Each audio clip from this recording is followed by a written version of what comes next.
बात कर रहे थे परिवहन विभाग की।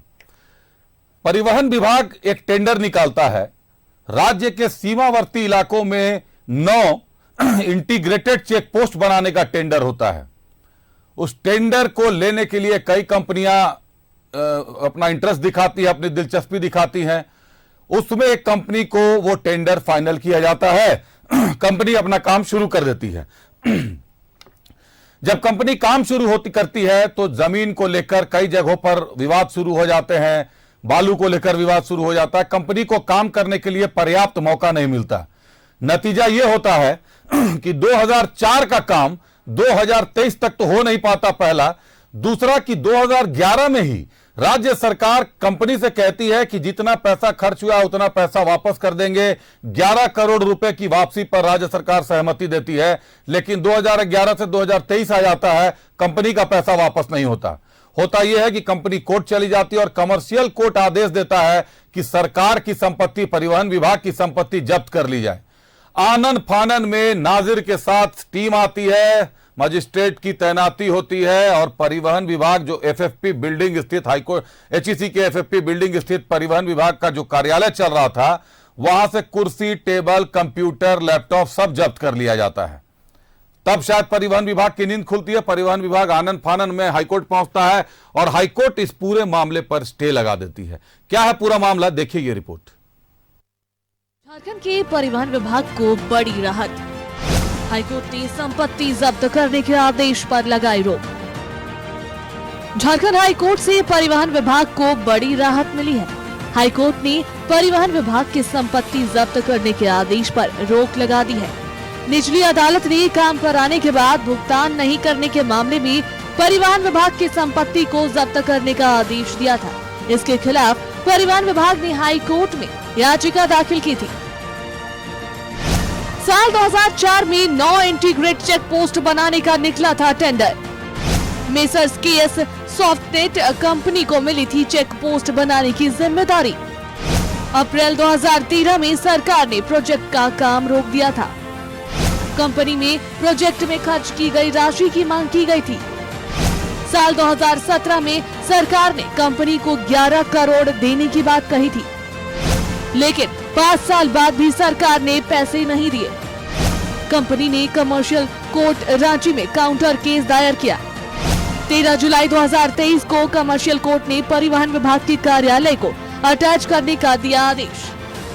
कोर्ट के आदेश पर मंगलवार को राज्य के परिवहन विभाग के कार्यालय की संपत्ति अटैच की, लेकिन निचली अदालत के आदेश के खिलाफ परिवहन विभाग ने हाई कोर्ट में याचिका दायर की थी, जिस पर हाई कोर्ट ने कमर्शियल कोर्ट के आदेश पर रोक लगा दी। Bureau report, news 11 Bharat. तो निचली अदालत के आदेश पर हाईकोर्ट ने फिलहाल रोक लगा दी है, रोक लग गई है, लेकिन तब तक परिवहन विभाग की संपत्ति भी अटैच कर ली गई है। अब वो संपत्ति वापस की जाएगी या उसकी बिक्री पर अभी फिलहाल रोक लगी है, इस पर करेंगे चर्चा। ये मामला जितना दिलचस्प लग नहीं रहा, उससे ज्यादा ये मामला गंभीर है कि सरकार के एक विभाग को, परिवहन विभाग को, एक प्राइवेट कंपनी के हस्तक्षेप के बाद, प्राइवेट कंपनी के कोर्ट जाने के बाद अटैच कर लिया जाता है। आने वाले कल में हो सकता है नेपाल हाउस को अटैच कर लिया जाए, प्रोजेक्ट बिल्डिंग किसी मामले में अटैच हो जाए, या सरकार की और किसी कार्यालय में, किसी और विभाग में अटैचमेंट की कार्रवाई होती रहे और सरकार और विभाग जो है वो हाईकोर्ट के चक्कर लगाते रहे और हाईकोर्ट को इसमें बीच में पड़ना पड़े। आखिर 2004 के मामले में जब 2017 में झारखंड सरकार ने यह कबूलनामा दे दिया था कि हम पैसे वापस करेंगे 11 करोड़ रुपए, उसके बाद भी पैसे वापस नहीं किए गए। यहां आर्बिट्रेटर को भी नियुक्त किया गया।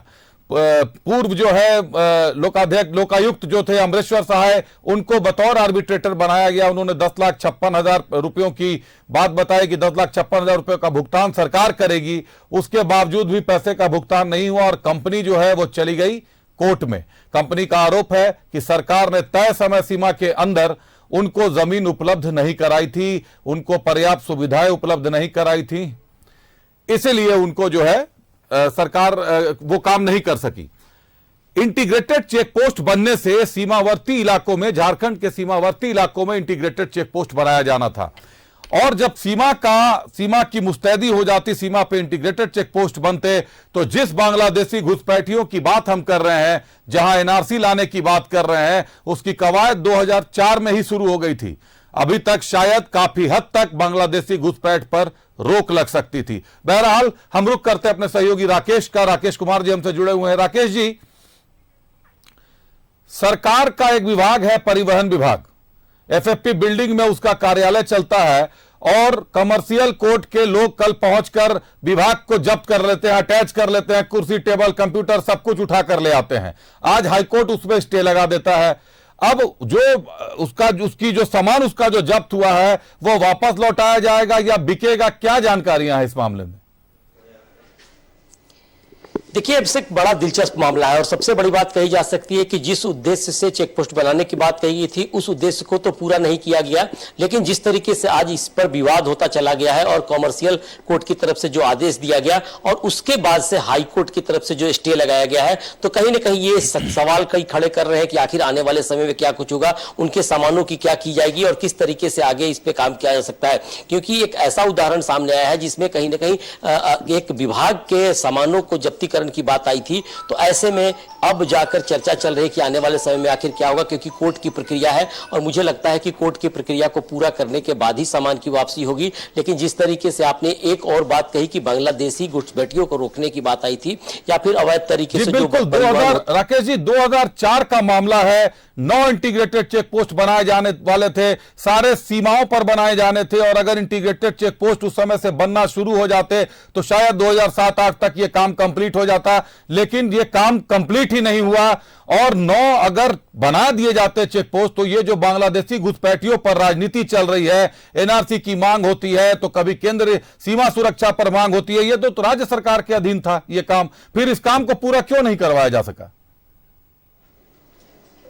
देखिए, कई सवाल है। खास करके आपने देखा होगा कि राज्य गठन के बाद से जिस तरीके से कई योजनाएं बनाई गई, कई परियोजनाओं पर जिक्र किया गया, उसमें ये एक बड़ा मामला आया था कि इंटीग्रेटेड चेक पोस्ट बनाया जाएगा, 9 चेक पोस्ट बनाए जाने थे, और अब जाकर अभी भी अब विवादित होता जा रहा है ये चेक पोस्ट, और इस तरह के सवाल खड़े हो रहे हैं। और आज तो परिस्थिति इस तरह की बनी हुई है कि परिवहन विभाग की संपत्ति को भी जब्त करने की बात आई है। तो कहीं ना कहीं ढुलमुल नीति, ढुलमुल रवैया का नतीजा है कि आज इस तरह की चीजें सामने आई हैं, और अब जाकर कोर्ट के अधीन सारी चीजें चली गई। हाई कोर्ट ने जो स्टे लगाया है उसके बाद से आगे क्या कुछ प्रक्रिया होती है इस पर चर्चा जरूर होगी। और जहां तक राजनीति की बात है तो आने वाले समय में इस पर राजनीतिक बातचीत भी होगी, क्योंकि ये एक बड़ा मामला बताया जा रहा था।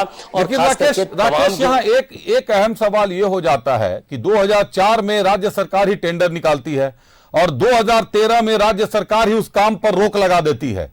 और जहां तक आपको याद होगा, अभी पत्रकारिता से जुड़े हुए थे, मैं भी जुड़ा रहा था, 2010-11 के बाद बांग्लादेशी घुसपैठियों की बात काफी तेज हो गई थी, जब पासपोर्ट ऑफिस ने पुलिस मुख्यालय के साथ प्रेस कॉन्फ्रेंस किया था पुलिस मुख्यालय में, और बताया था कि बांग्लादेशी लोगों के नाम से साहेबगंज, गोड्डा, पाकुड़ के लोगों का पासपोर्ट बनाया जा रहा है। जांच में यह बात सामने आई थी, कुछ गिरफ्तारियां भी हुई थी, और उसके बाद यह इंटीग्रेटेड चेक पोस्ट का काम बंद करवा दिया जाता है। तो यह तो बांग्लादेशी घुसपैठियों को शरण देने जैसी बात हो गई राकेश जी। देखिए, यही तो मैं कहना चाह रहा हूं कि सवाल कई खड़े हो रहे हैं कि आखिर इसके लिए कौन जिम्मेदार होगा। और जिस तरीके से चेक पोस्ट बनने के बाद से उस पर काम करने की बात कही गई थी, उस पर रोक लगाने की बात कही गई थी, खास करके आपने जिक्र किया बांग्लादेशी घुसपैठियों की, तो इस पर अब जाकर फिर से सवाल खड़े होने लगे हैं। और फिर से एक बार जब नई चीजें सामने आ रही हैं और इस तरह की परिस्थितियां बन रही है चेक पोस्ट को लेकर के, तब फिर से एक बार बांग्लादेशी चीजों को लेकर बातचीत होगी कि आखिर बांग्लादेशी घुसपैठी किस तरीके से आए, और उस पर अगर चेक पोस्ट बनता तो चेकिंग बन जाता, चेकिंग पॉइंट, और उस चेकिंग पॉइंट पे तमाम चीजों पे रोक लग सकती थी, जिससे कहीं ना कहीं आज जो बड़ा सवाल खड़ा हो रहा है घुसपैठियों को लेकर के राजनीतिक जगत में भी और प्रशासनिक जगत में भी और सरकार में भी, तो इस पर रोक लगती तो शायद आज परिस्थितियां विपरीत होती, दूसरी तरह की होती। लेकिन आज की बात की जाए तो तमाम बिंदुओं पर फिर से एक बार चर्चा करने की जरूरत है, और सबसे अहम बात की आखिर इसके लिए कौन जिम्मेदार है, इस पर राकेश आपने बहुत बड़ी बात कह दी कि आखिर इसके लिए कौन जिम्मेदार है। क्या ये जो नो इंटीग्रेटेड चेक पोस्ट बनने की पहली फेज थी ये, और यही कंप्लीट नहीं हुई, कंपनी को पर्याप्त जमीन और सुविधाएं नहीं दी गई, कंपनी काम नहीं कर सकी, पैसे का लेन देन और प्रॉपर्टी की अटैचमेंट तो अलग बात है। इंटीग्रेटेड चेक पोस्ट बन जाने से बांग्लादेशी घुसपैठियों की एंट्री शायद बंद हो सकती थी, क्योंकि ये बहुत अत्याधुनिक तरीके से तैयार किए जा रहे थे।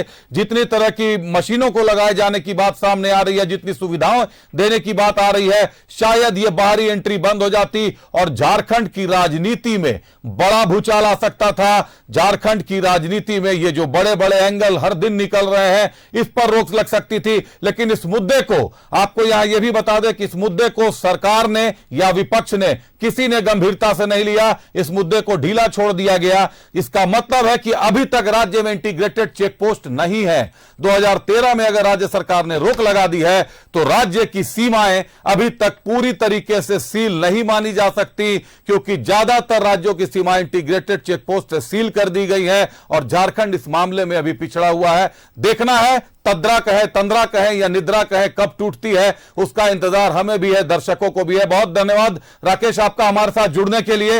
यह गंभीर प्रश्न है कि सीमा की सुरक्षा को लेकर अगर गंभीरता नहीं दिखाई जाएगी तो फिर और किस मामले में हम गंभीर होंगे।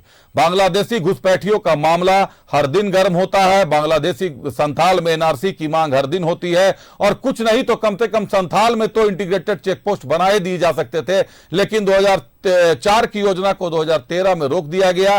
2017 में कंपनी को पैसे वापस करने की बात कह दी गई। जब काम ही नहीं हुआ है, उस काम किस मद में सरकार पैसे वापस करेगी जब उस काम पर सरकार नहीं रोक लगा दिया है। यह भी एक गंभीर प्रश्न है कि आखिर वो मद क्या होगा, किस मद में सरकार 11 करोड़ रुपए वापस करेगी। देखना दिलचस्प होगा कि भविष्य में परिवहन विभाग किस करवट बैठता है।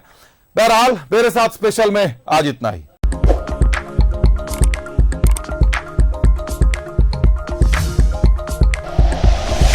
Like and share videos, subscribe करें हमारा चैनल और प्रेस करें बेल आइकॉन। न्यूज़ 11 भारत, सच है तो दिखेगा।